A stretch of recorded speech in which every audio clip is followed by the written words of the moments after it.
नमस्कार दोस्तों, स्वागत है आपका इस वक्त की बड़ी खबर में, जो कि सीधा यूपी चुनाव से आ रही है। लालू की सक्रियता ने आरजेडी को दी ताकत, मंडल की राजनीति को धार की तैयारी, 7 को हर जिले में धरना प्रदर्शन। दूसरी बड़ी खबर में बताएंगे महंगाई का खेल, एक साल में कहां से कहां पहुंच गया सब्जी दाल तेल का भाव, चाय पत्ती और दूध के दाम में भी उबाल। तीसरी बड़ी खबर में बताएंगे अगर जासूसी की रिपोर्ट सही है तो जानिए पेगासस सुनवाई में सुप्रीम कोर्ट ने क्या क्या कहा। इसी प्रकार की बड़ी खबरों में आपको ले जाएंगे। लेकिन अगर आपको भी लगता है यूपी में योगी की सरकार बुरी तरह हारने वाली है तो आप अभी इस वीडियो को लाइक कीजिए, इस चैनल को सब्सक्राइब कीजिए और घंटी बजाएं और कमेंट में लिखें जय हिंद। रुख करते हैं पहले खबर की तरफ। लालू की सक्रियता ने आरजेडी को दी ताकत, मंडल की राजनीति को धार की तैयारी, 7 को हर जिले में धरना प्रदर्शन। जी हां दोस्तों, लालू प्रसाद यादव की सक्रियता ने आरजेडी को बड़ी ताकत दे दी है। जातीय जनगणना की सियासी गर्माहट को और ताप देने के लिए आरजेडी ने अब मंडल की राजनीति को धार देने की तैयारी कर ली है। इसके लिए 7 अगस्त को मंडल दिवस के अवसर पर बिहार के सभी जिला मुख्यालयों पर आरजेडी के कार्यकर्ता धरना प्रदर्शन करेंगे। इसमें जातीय जनगणना कराने, आरक्षित कोटे से बैकलॉग के लाखों रिक्त पद भरने और मंडल आयोग की शेष रिपोर्ट लागू करने की मांग होगी। भाजपा ने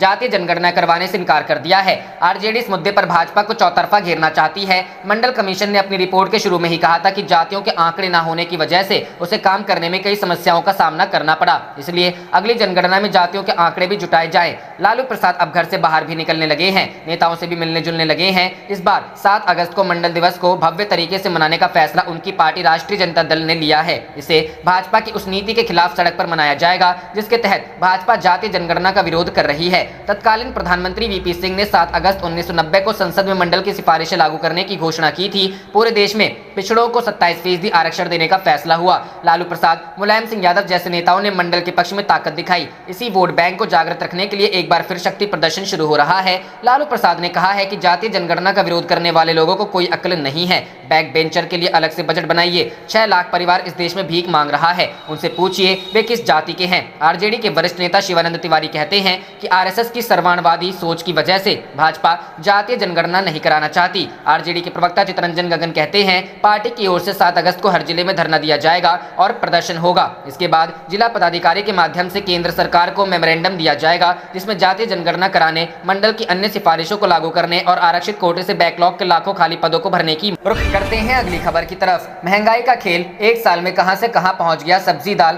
तेल का भाव, चाय पत्ती और दूध के दाम में भी उबाल। जी हां दोस्तों, कोरोना काल में लोगों की नौकरी छूटी, काम धंधे चौपट हुए, इनकम घटी तो घर का खर्च चलाना मुश्किल हो गया। ऊपर से महंगाई ने नाक में दम कर दिया। हालात ये हो गए हैं कि अब लोग ये भी गीत नहीं गुनगुना सकते कि सखी सैयां तो खूबी कमात हैं, पर महंगाई डायन खाए जात हैं। कमाई घटी तो पिछले एक साल में खाद्य तेलों जैसे सरसों, सोयाबीन, वनस्पति, सूरजमुखी, पाम ऑयल की बढ़ती कीमत ने किचन का बजट बुरी तरह बिगाड़ के रख दिया है। ऊपर से दालों ने कोड़ में खाज का काम किया है। उपभोक्ता मंत्रालय की वेबसाइट पर दिए गए आंकड़ों के मुताबिक पिछले साल 2 अगस्त को सरसों तेल की औसत कीमत 122.12 रुपए प्रति किलो थी, जो 2 अगस्त 2021 को बढ़कर 172.72 रुपए पर पहुंच गई। इस दौरान इसमें 41% की उछाल दर्ज की गई। वनस्पति का भाव जो एक साल पहले 87.34 रुपए था, वह बढ़कर 133.37 रुपए हो गया है। इसमें 52% की बढ़ोतरी हुई है। सबसे तेज उछाल सूरजमुखी के तेल में हुआ है। एक साल में यह 108.09 रुपए से 171.0 रुपए पर पहुंच गया है, यानी 58.28% का उछाल।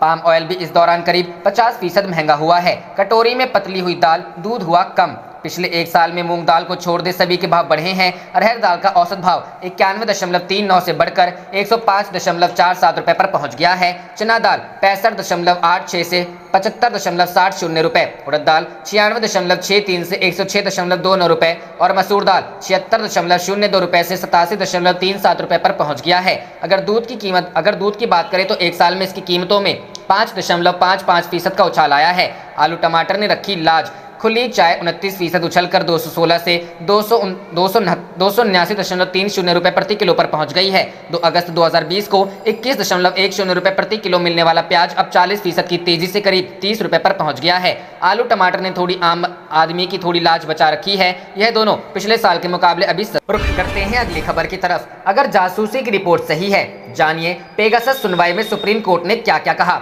जी हां दोस्तों, सुप्रीम कोर्ट ने मामले की सुनवाई की शुरुआत में कहा कि उनके कुछ सवाल हैं इसमें संदेह नहीं है कि अगर रिपोर्ट सही है तो गंभीर आरोप है, लेकिन हमारा सवाल है कि यह मामला पहली बार 2019 में प्रकाश में आया था, तो फिर इस मामले में 2 साल बाद याचिकाकर्ता क्यों सामने आए हैं? याचिकाकर्ता जानकार है और उनके पास स्रोत भी है। उन्हें कोशिश करनी चाहिए थी, रिसर्च करना चाहिए था मटेरियल जुटाने के लिए। रिपोर्ट की सच्चाई हम कैसे वेरीफाई करें? अब आप 2 साल बाद सामने आए हैं। जिनके फोन का सर्विलांस हुआ है उन्होंने व्यक्तिगत तौर पर FIR क्यों नहीं कराई? हम एक एक केस में नहीं जाना चाहते हैं, लेकिन फोन की जासूसी हुई तो फिर टेलीग्राफ एक्ट के तहत शिकायत फाइल की जा सकती थी। जर्नलिस्ट N राम और शशि कुमार की ओर से पेश सीनियर एडवोकेट कपिल सिब्बल ने कहा कि पेगासस अटैक के बारे में अब पता चला है। व्यक्तिगत तौर पर मटेरियल नहीं मिल सकता क्योंकि पेगासस अपनी सेवा सिर्फ सरकार को बेचती है। 2 साल पहले हमें नहीं पता था कि क्या हुआ है। कैलिफोर्निया कोर्ट में व्हाट्सएप ने NSO के खिलाफ केस दाखिल किया है। कोर्ट की टिप्पणी है कि अगर NSO तकनीक को जानकारी दी जाती है तो गंभीर मसला है। सिब्बल ने कहा कि इसमें संदेह नहीं है कि पेगासस जासूसी करता है। पहले कोई हमारे पास सीधा मटेरियल नहीं था,